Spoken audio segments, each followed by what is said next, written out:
My husband spent 20 years restoring that car. When I walked into the empty garage, my son said I had sold it. My wife wanted Paris over it. I was crushed until the dealer called. Ma'am, your husband left something inside. You need to come now. This isn't just a story about a missing car. It's about a betrayal so deep, it reached from beyond the grave, and a secret my dead husband left behind that saved my life and taught my son a lesson he'll never forget. You see, I thought I knew everything about my family, everything about my life. But then the garage door was open, and a single phone call changed absolutely everything. My name is Carol, and this is what happened. I was standing in my kitchen, coffee going cold in my hands. I looked through the window above the sink, and that's when I saw it. The garage door. Wide open. The space inside was just dark, even with the morning light. Dennis never left it open. Not once. Not in 43 years of marriage. But Dennis was gone now, 8 months gone. I set my coffee down and walked to the back door. The spring air hit me, warm for April. The kind of morning Dennis would have been out there already, bent over that car, a rag in his hand. I crossed the yard, the concrete cold under my slippers. I should have called someone about the grass. Then I was there, standing in the empty garage. That familiar oil stain in the center of the floor. 20 years of the same car sitting in the same spot leaves a mark. But the spot was empty. Just empty. My chest went tight. I put my hand on the door frame and breathed. In through the nose, out through the mouth. 43 years as a nurse, and I still use the same techniques I taught patients in the ICU. Breathe. Think. Act. But I couldn't think past the empty space. The workbench along the back wall was exactly how Dennis left it. His tools hung on the pegboard, each one outlined in black marker, so he'd know where it went. His red toolbox sat closed, and his work journal open next to it. Pages filled with his small, careful handwriting. I picked it up. The last entry was dated 3 weeks before he died. His handwriting looked tired, the letters looser than usual. Asterisk almost done. 20 years on this beauty. Can't wait to teach Carol to drive her properly. Our retirement road trip starts next summer.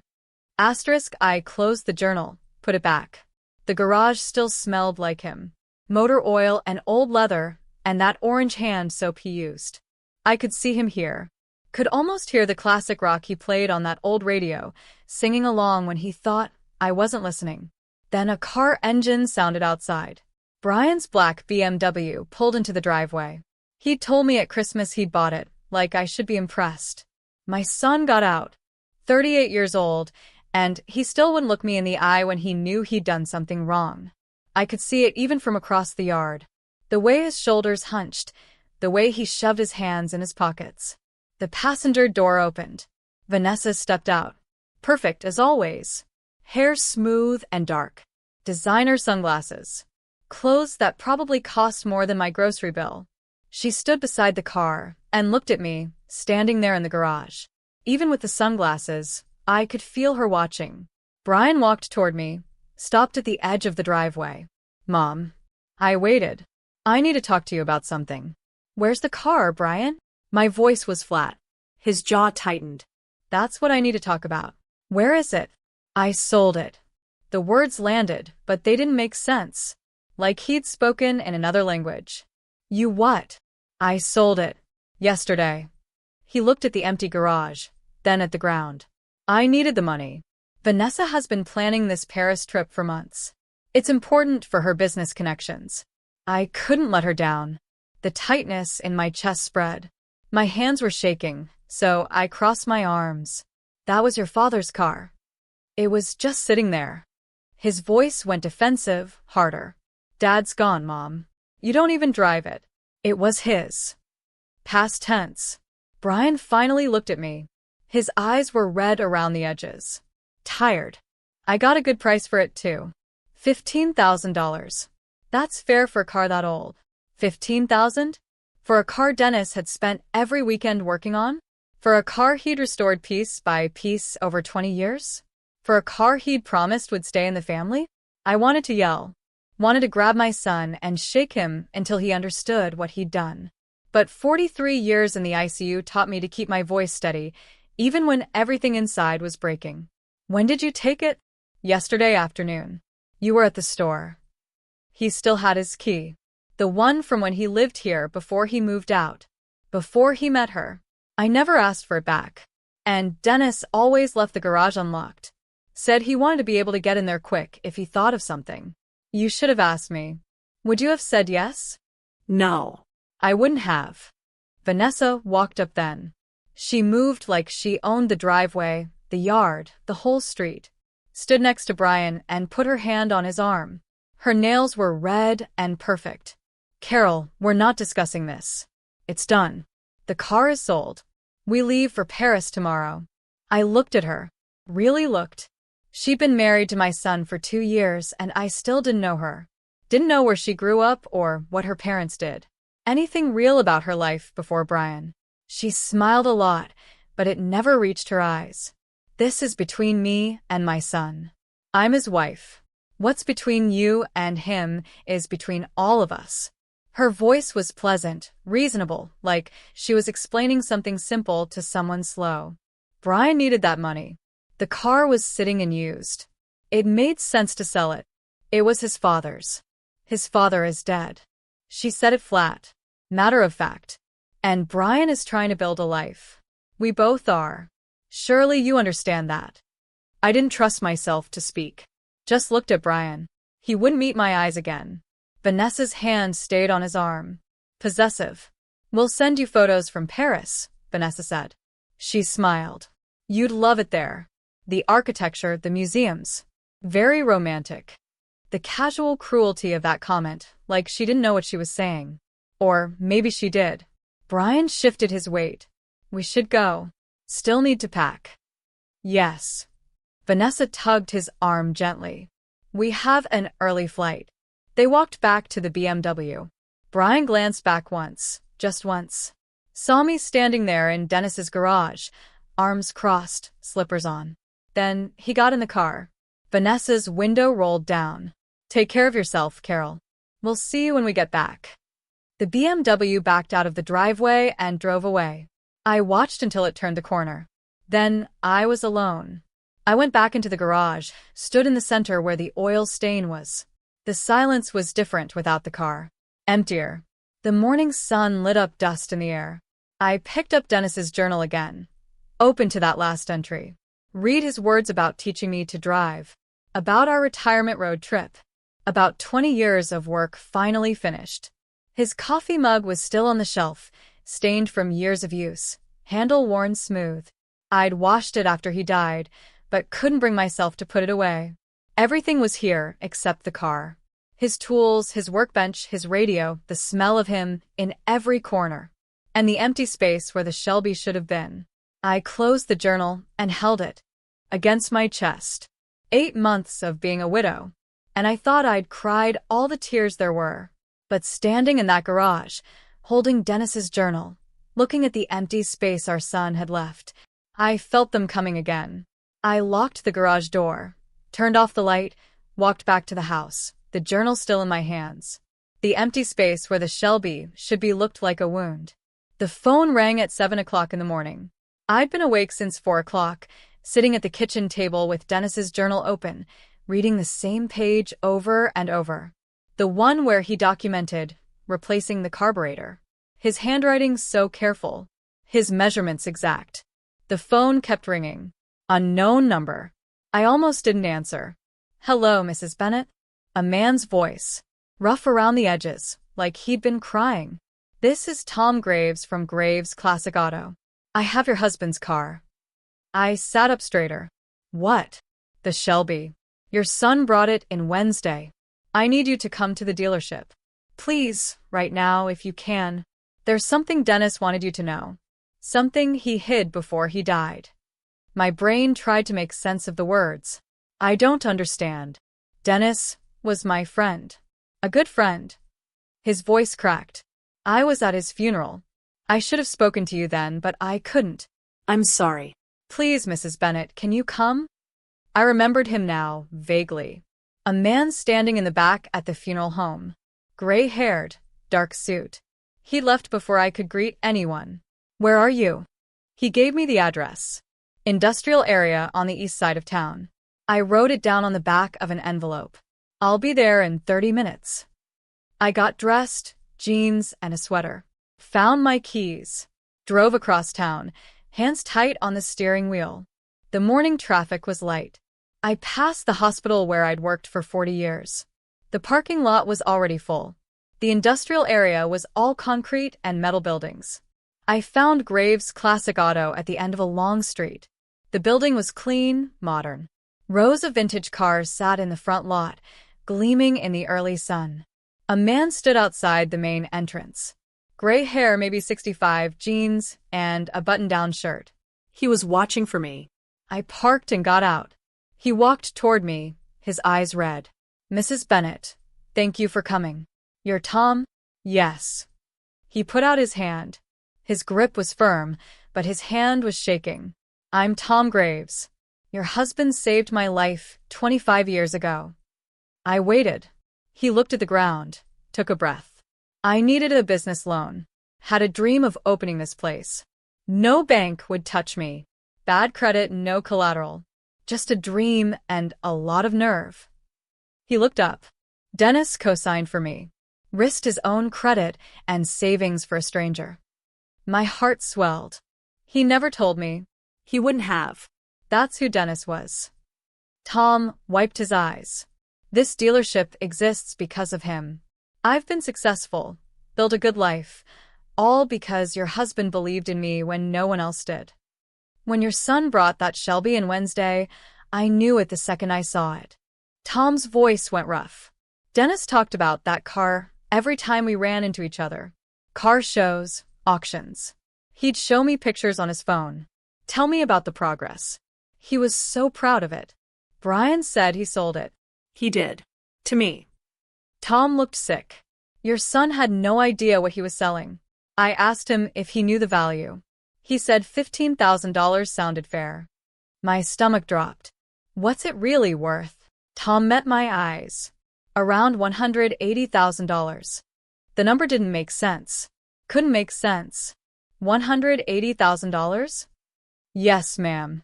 It's a documented 1967 Shelby GT 500. One of only 2,000 ever made. Dennis restored it to museum quality. Brian sold it for 15. Yes. I sat down on the curb.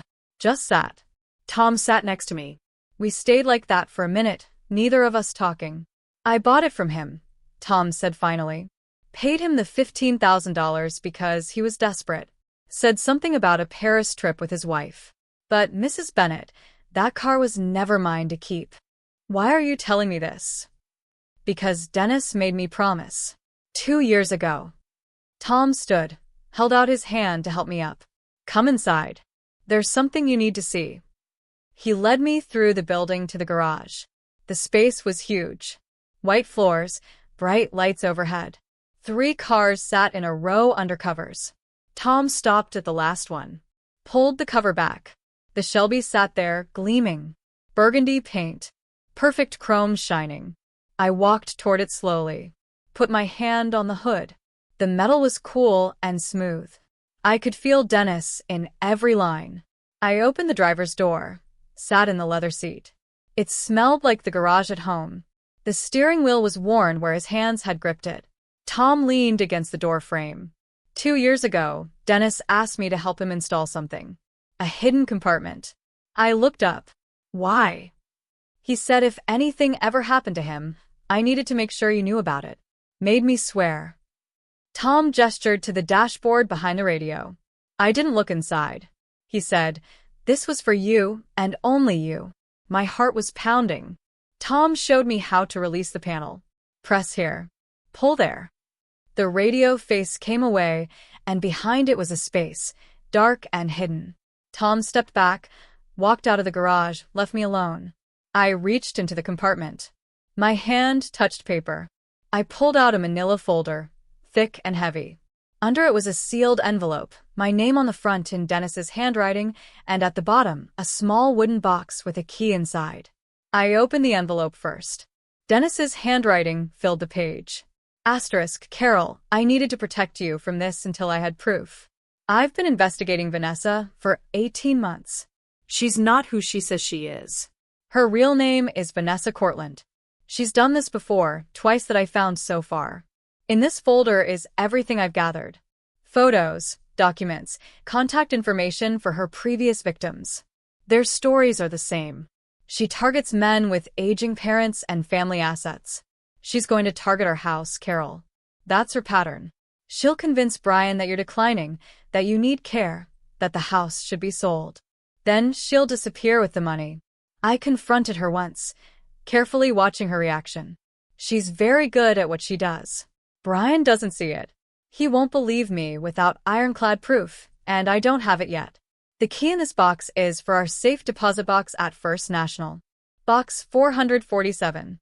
Inside are stock certificates I bought in 1994 as a favor to a patient. Check the current value. You're taken care of financially. Tom knows to call you if anything happens to this car. He's a good man. Trust him. Protect yourself. Protect our son. He's a victim in this, too. I love you. I'm still protecting you, Dennis. I read it twice. My hands shaking. Dennis knew. He knew about Vanessa. Spent 18 months investigating her. Died before he could finish. I opened the manila folder. Inside were photos. Vanessa at a wedding with a different man. Older, gray hair. Another photo. Different wedding, different man. Marriage certificates. Copies.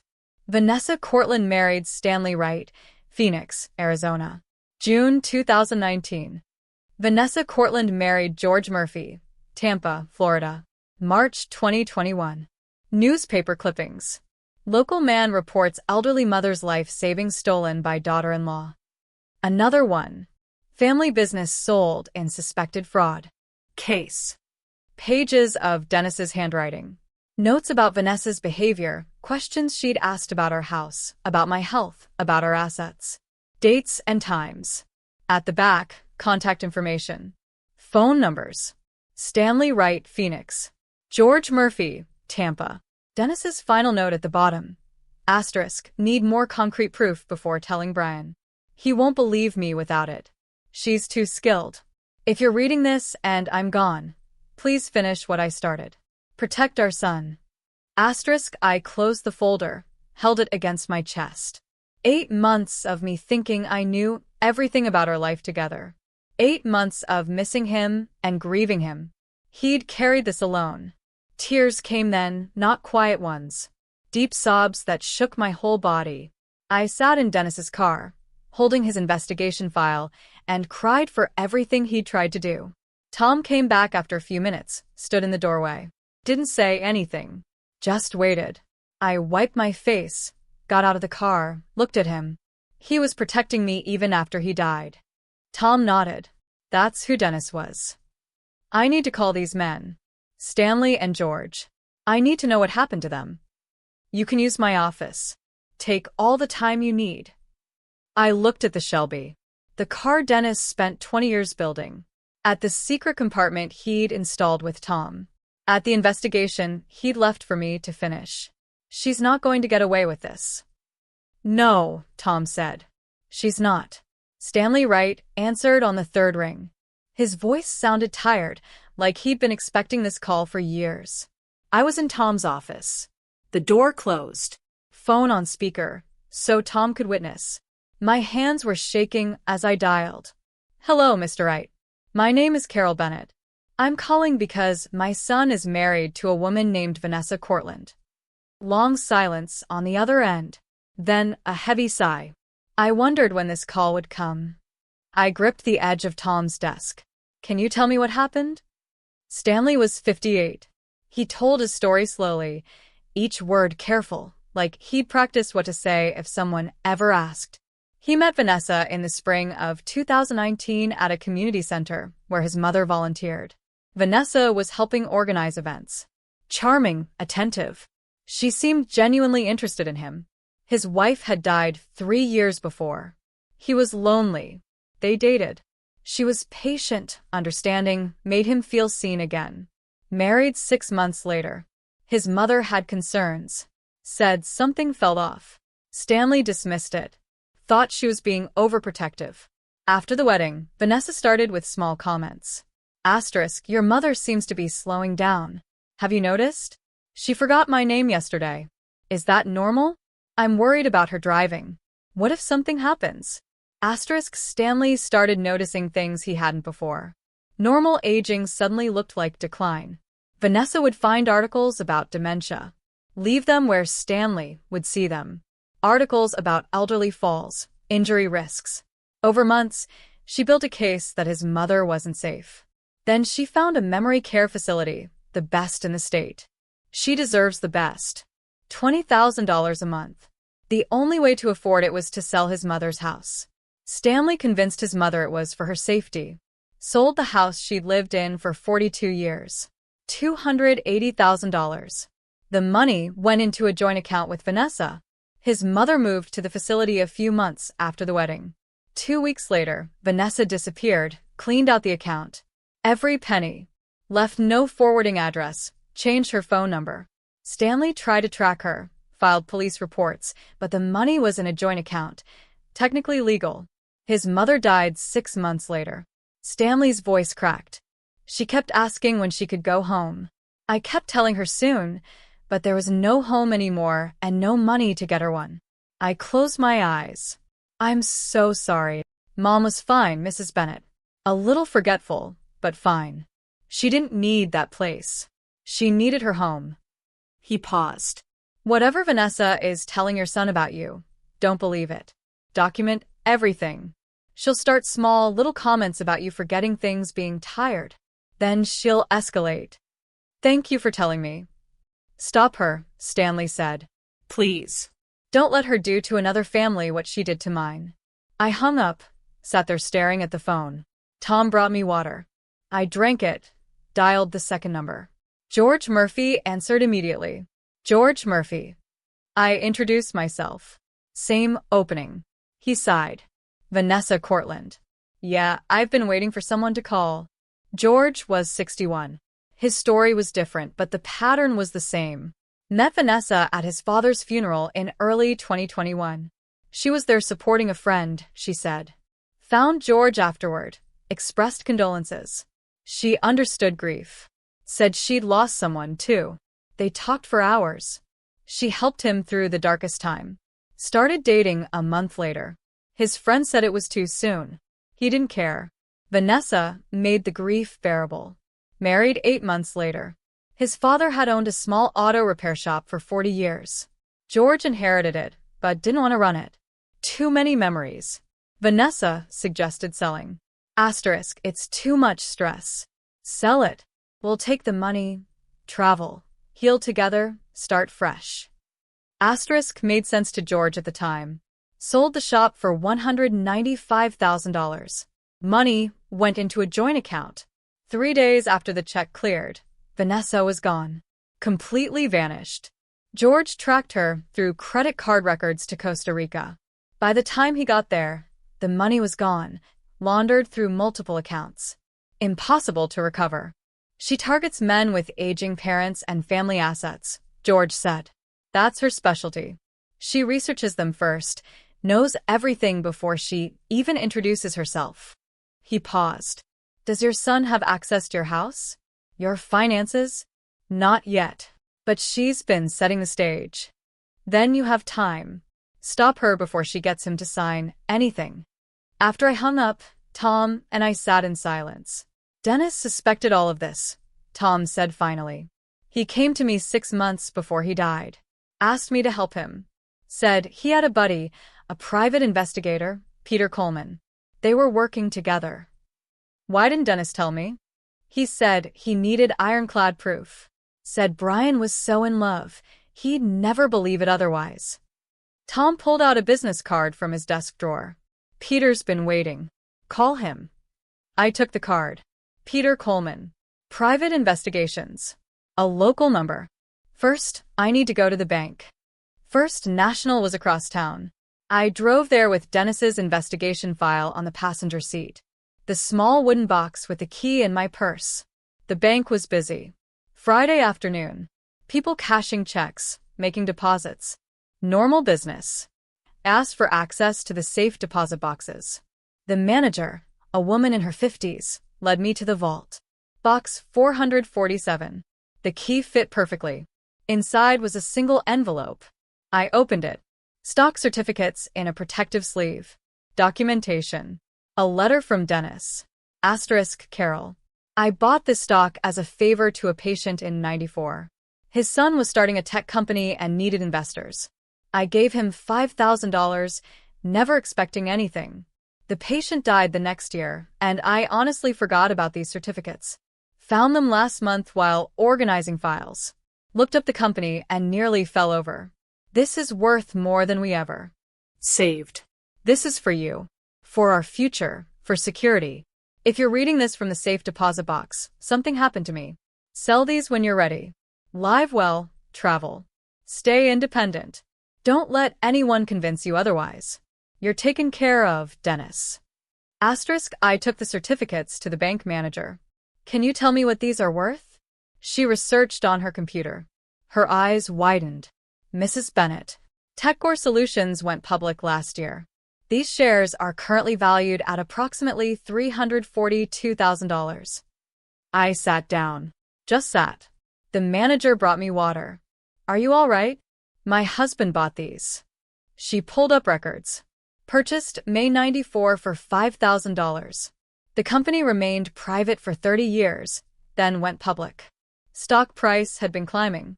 $342,000. Dennis left me financial security I never knew existed. I had resources now. Power. Options. I could fight Vanessa on equal footing. Saturday morning, I met Peter Coleman at a coffee shop near the hospital. Tom had called him, set it up. Peter was 55, graying, methodical-looking, a former detective. He had folders with him, sat across from me in the booth. Dennis was my friend. When I heard about his death, I wondered if Vanessa would make her move. You kept investigating? Dennis made me promise not to contact you directly unless Vanessa acted against you. He didn't want to alarm you with unproven suspicions. Peter opened his folder. But I kept watching. He showed me printouts. Digital footprints from the last 3 months. Vanessa active on caregiver forums under a fake name. Posts asking how to convince resistant elderly people they need help. Questions about assisted living facilities. Memory care costs. Property browsing history. Costa Rica real estate. Financial investigation. Credit cards in Brian's name. 3 cards. $32,000 total debt. Charges for designer clothes. Expensive restaurants. Luxury hotel in Paris. Brian's salary as an office manager is $65,000 a year, Peter said. Not enough to support this lifestyle. She's living on borrowed money. Money he doesn't even know he owes yet. Peter laid out a projected timeline based on previous victims. Phase 1. Paris trip. Build the dream. Make Brian feel inadequate. Phase 2. Next 2 or 3 months, she'll start concerns about you. Suggest you're declining. Phase 3. 4 to 6 months. Build the case for assisted living. Phase 4. 6 to 8 months. Convince Brian to sell your house. My house is paid off. Worth $320,000. Exactly. Her total take would be over $350,000. Peter closed the folder. She's in setup phase now. When they get back from Paris, she'll start the campaign in earnest. Can the police stop her? Not yet. She hasn't committed a crime in this state. The previous scams were in Arizona and Florida. Until she actually takes money or commits fraud here, police can't act. So, we wait for her to hurt us? We build the case now. Document everything. When she makes her move, we're ready. Peter leaned forward. And Brian has to see the truth himself. If you just tell him, she'll convince him you're paranoid. He has to discover it. I understood. Brian wouldn't believe me without proof he found himself. That evening, I sat at my kitchen table, made a list of everything I'd noticed from Vanessa over 2 years.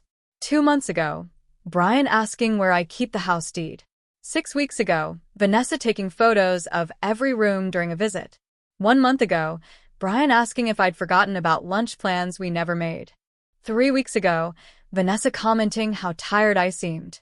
2 weeks ago, a brochure for Sunset Hills Senior Living, falling from Vanessa's purse. The pattern was there, had been building for months. Vanessa was creating a narrative that I was declining, preparing Brian to believe his mother needed help. I thought about the stock certificates, about why Dennis kept them in the bank, but hid the investigation file in the car. The answer was obvious. The bank was fireproof, secure, the safest place for something valuable. But the car was Dennis's private space. Vanessa never went in the garage, never showed interest in his tools or his work. She stayed in the house. The car was where Dennis could hide something he didn't want her to find. He thought of everything. I closed my notebook. Outside, the sun was setting. Spring evening, warm and quiet. Dennis protected me in every way possible.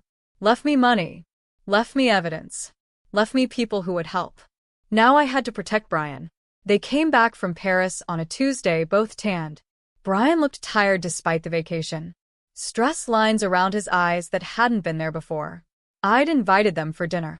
Played the part perfectly. Made pot roast.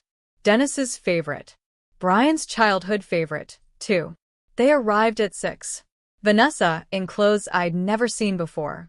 Silk blouse, designer jeans, expensive bag. I hugged Brian at the door. He held on a second longer than usual. Vanessa's hug was quick, performative.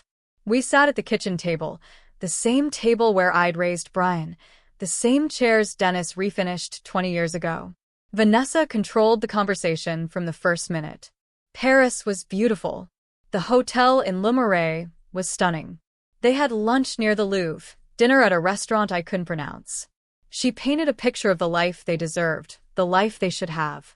It was wonderful, Vanessa said, but it made me realize how much we're missing out on. Brian worked so hard, and we have so little to show for it.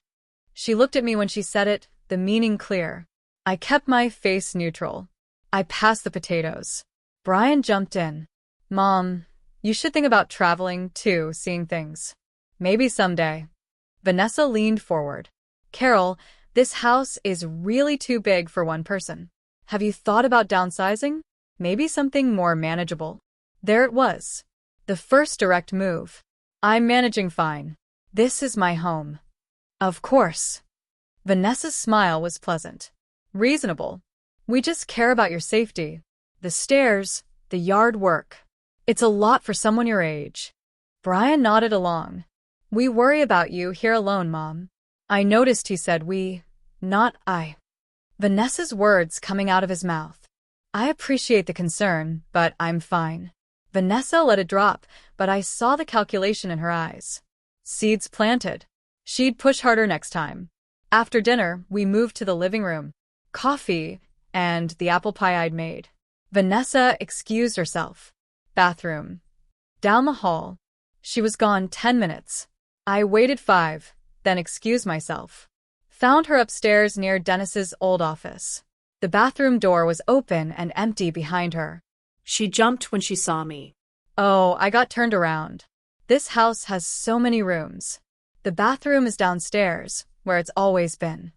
She laughed, touched my arm. Of course, silly me. Too much wine with dinner. I led her back downstairs, said nothing more. They left an hour later. Vanessa, all smiles. Take care of yourself, Carol. We'll visit again soon. Brian hugged me. Goodbye.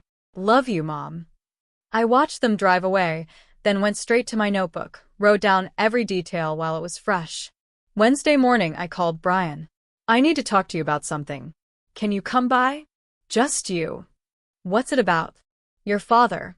Something I found in his things. Silence on the other end. Vanessa and I don't keep secrets, Mom. This is between you. And me. Please, Brian. Long pause. Okay. This afternoon. I have to tell Vanessa where I'm going. That's fine. He arrived at 3, alone like he'd promised, but he looked nervous getting out of the car. I had coffee ready. Dennis's investigation file on the kitchen table. Brian saw it, and his shoulders went tight. Mom, if this is about the car again, sit down, please. He sat, arms crossed, defensive before I'd even started. I took a breath, used my ICU nurse voice, calm, authoritative, factual. Before I show you anything, I need you to listen. Really listen. Can you do that? This feels like an ambush. It's protection. I showed him Dennis's letter first. Put it in his hands. Brian read it. Color draining from his face. Dad was investigating Vanessa for 18 months before he died. His reaction was instant. Anger. Denial. Dad never liked her. He was paranoid about everything. This is ridiculous. I stayed calm. Look at the evidence. Spread the photos on the table. Vanessa, at 2 different weddings with 2 different men. The marriage certificates. Vanessa Cortland married Stanley Wright. Vanessa Cortland married George Murphy. Brian stared at them. This could be anyone. Someone with the same name. Call them. Ask them about their wives. I handed him the paper. Phone numbers written in Dennis's careful handwriting. Stanley Wright, Phoenix. George Murphy, Tampa. You want me to call random strangers? They're not random. They were married to your wife before you. Brian started pacing. This is insane. Vanessa wouldn't. She loves me. Then prove me wrong. Call them. Prove your father wrong. He grabbed the paper, crumpled it in his fist. I'm not doing this. Headed for the door. Brian, please. He turned. Why are you doing this? Can't you just let me be happy? My voice broke. Because your father died trying to protect you. And I'm not going to let his last months be for nothing. Brian slammed the door behind him. I watched him drive away. Didn't know if he'd call those numbers or go straight to Vanessa. Either way, the choice was his now. The waiting was the worst part. I sat at the kitchen table. Couldn't eat. Couldn't focus on anything. Peter called. Ate to check in. How did it go? He was angry. I don't know what he'll do. Give him time. The truth has to sink in. But time felt like it was running out. At midnight, the phone rang. Brian's name on the screen. Brian. His voice was wrecked. Raw. I called them, Mom. I called them both. He was crying. What did they say? Everything. Stanley's mother. George's father's shop. It's the same. Exactly the same story. My heart broke for him. I'm so sorry. I went home after I left your house. I was so angry. His voice shook. But I kept thinking about Dad, about those marriage certificates. So, I decided to test her. Just ask simple questions. What happened? I asked where she grew up, what her maiden name was. Tell me about your family. He took a shaky breath. Her answers were different. Not just a little different, completely different from things she told me before. Different town, different college, different everything. What did you do? I pushed. Asked about the credit cards Peter found. The ones in my name I didn't know about. Brian's voice went flat. Her whole face changed. Mom, like a mask came off. She said they were business investments. I wouldn't understand. So I asked what business. Asked her to show me. She said she didn't have to prove anything to me, that I should trust my wife. I kept pushing. Said I wanted to see the statements. They're in my name. She packed a bag right then. No more pretending. Said I was weak. Said I was just like what Dad said. Just like all of them. His voice broke. She walked out. Just got in her car and left. I've been calling her phone. She won't answer. Stay there. I'm calling Peter Coleman. I hung up and dialed Peter immediately. He answered on the first ring. I'm already tracking her through the credit cards. She checked into the airport Marriott an hour ago. She's leaving. Made multiple cash withdrawals over the last 2 hours. Got about $12,000 total. And she just booked a flight. He paused. Mexico City, 6 a.m. departure. One way. My stomach dropped. She's running. Yes, but I found something else. Vanessa Cortland is a stolen identity. The real Vanessa Cortland died in a car accident in 2018. This woman's real name is Linda Marsh. She's wanted for fraud in 2 other states under different names. Can the police stop her? I've been in contact with detectives in Arizona and Florida. They'll issue a warrant. If we move now, We can get her at the airport before she boards. What do you need? Brian's cooperation. His statement about the credit card fraud. Can he do that? Yes. I'll make sure of it. At 3 o'clock in the morning, we met at my house. Peter, Brian, and me. Brian looked destroyed. Red eyes, hadn't slept. He sat at the kitchen table while Peter laid out the situation. Vanessa is leaving on a 6 a.m. flight.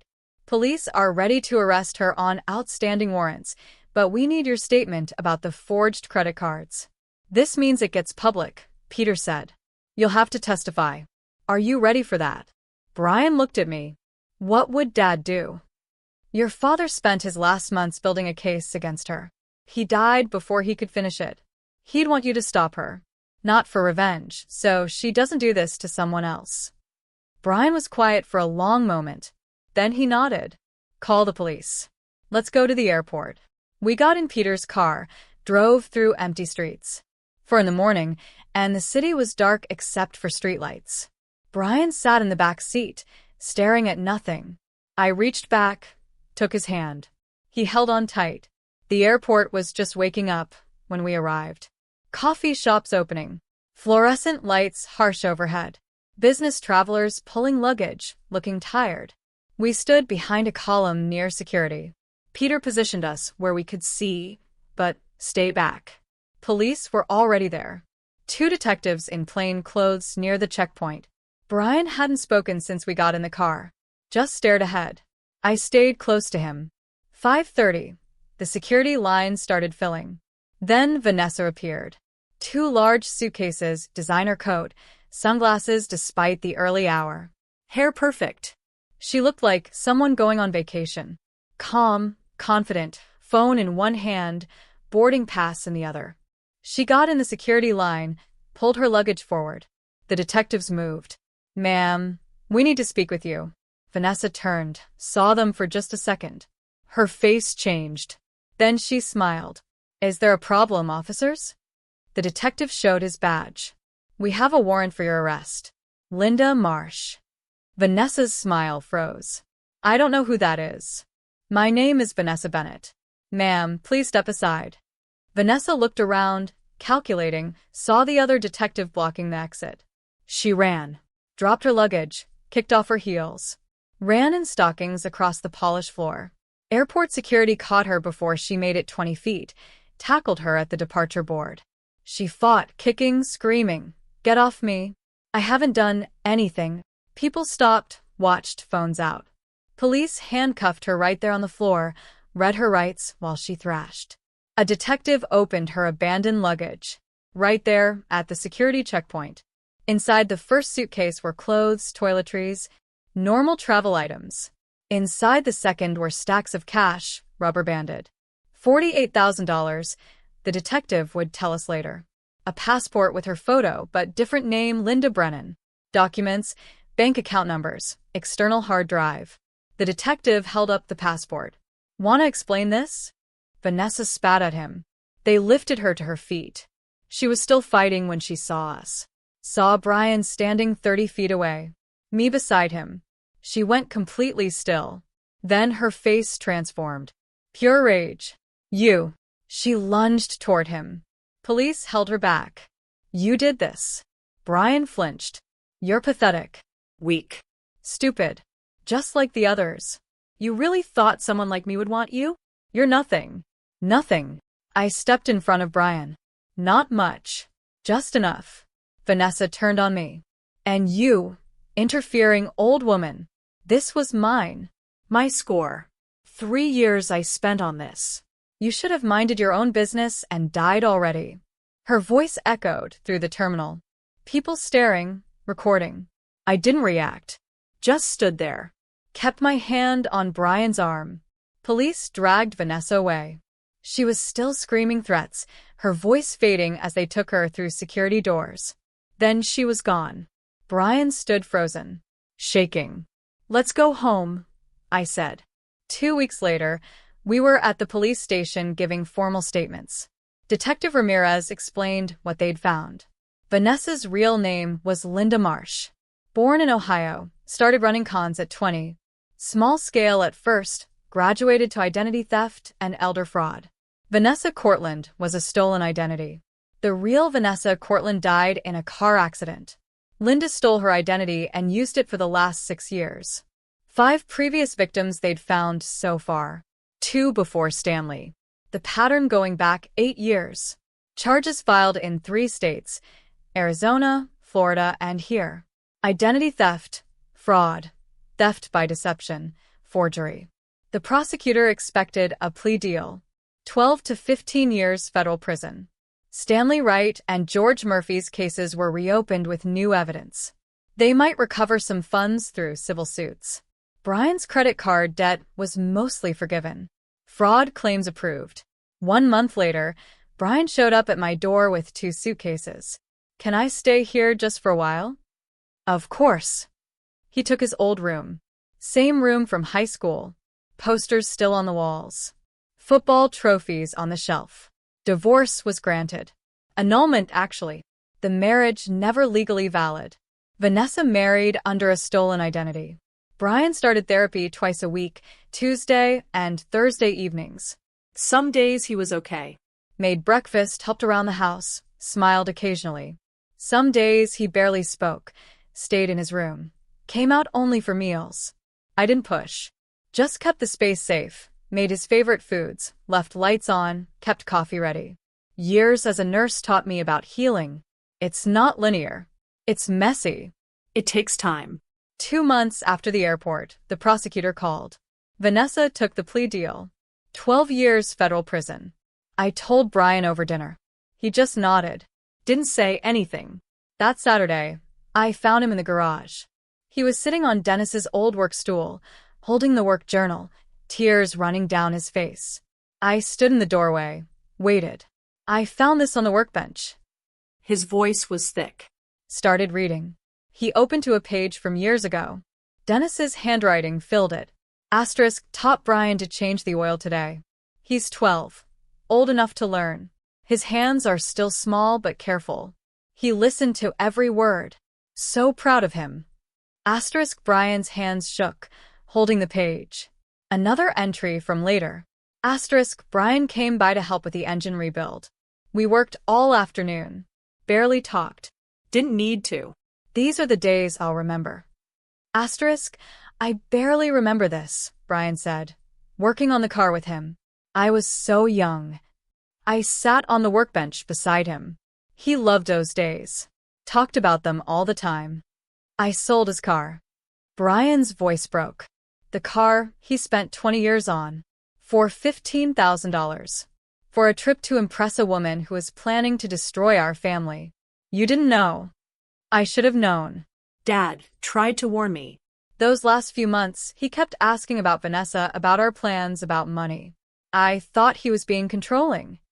He wiped his eyes. Last conversation I had with him, we argued about her.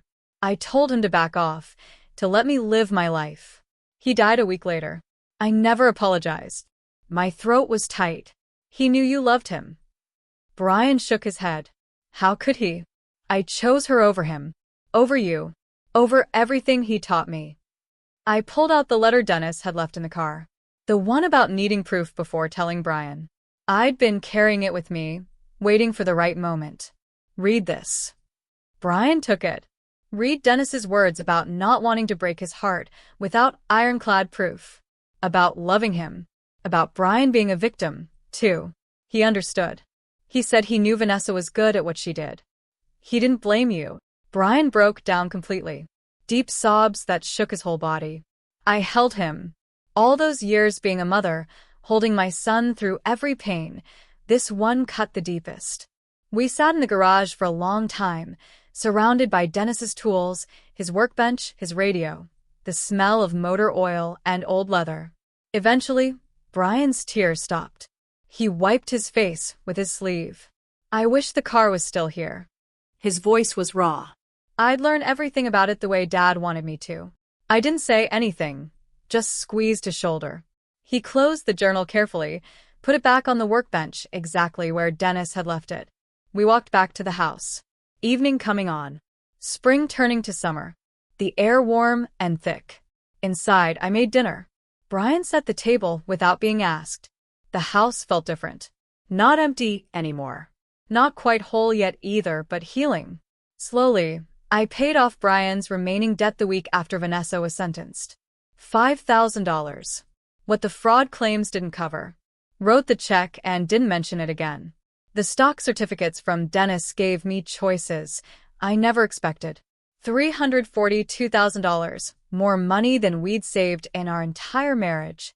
I thought about what to do with it. Stanley Wright. His mother dying heartbroken in a memory care facility she never needed. George Murphy. His father's shop sold. 40 years of work gone. I sent them each a check for $10,000. Attached a note for Stanley. For your mother's memory. From someone who understands, Carol Bennett. Similar words for George. For myself, I decided to stay in the house. Maybe travel a little. Small trips. Nothing fancy. Stay independent like Dennis wanted.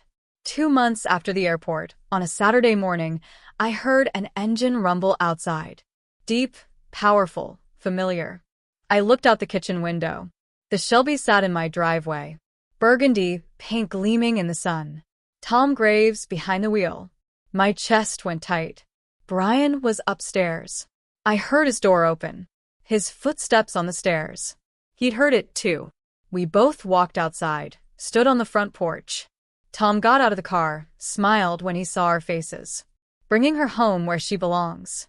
Brian stared at the car. Couldn't move, couldn't speak. Tom walked toward us, held out the keys to me. This was never mine, Mrs. Bennett. Dennis built it for you. I tried to find words. Tom, you paid. Brian, $15,000. Tom shook his head. But this car is worth more than money. Dennis would want you to have it. Want Brian to learn it. That's what matters. Brian's voice came out rough. I sold it. I threw it away. Tom looked at him. You were a victim, too. Your dad knew that. That's why he built the case to protect you. Tom handed me the keys. Dennis told me once that this car was never really his. It was always meant for his family, for the people he loved. He gestured to the garage. You want help backing her in? We opened the garage door together. Tom backed the Shelby into its spot. The same spot it had left months ago. The oil stain on the concrete still there. The engine shut off. Silence settled. Then the garage smelled like it should again. Motor oil. Old leather. Dennis. Tom got out. Stood looking at the car for a moment. He'd be proud of what you did, he said to me. Stopping her. Protecting your son. He looked at Brian. And he'd be proud you came back, that you're healing. Tom left after coffee. Hugged us both. Brian and I stood in the garage after he drove away. The Shelby between us. I can't believe it's back, Brian said. Neither can I.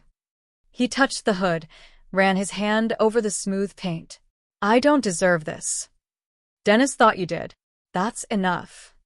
3 months later, on a Sunday morning, we started. Brian brought Dennis's work journal to the garage. I brought coffee. We opened the hood. Stood looking at the engine Dennis had rebuilt piece by piece. I don't know where to start, Brian said. I opened the journal, found the page marked, Teaching Brian. Dennis's handwriting clear and careful. Asterisk, start with the oil. I read. Check it first, every time, before you drive her. Know she's ready. Asterisk, Brian found the dipstick. Pulled it, checked the level like the journal showed. His hands were steadier now. 3 months of therapy showing.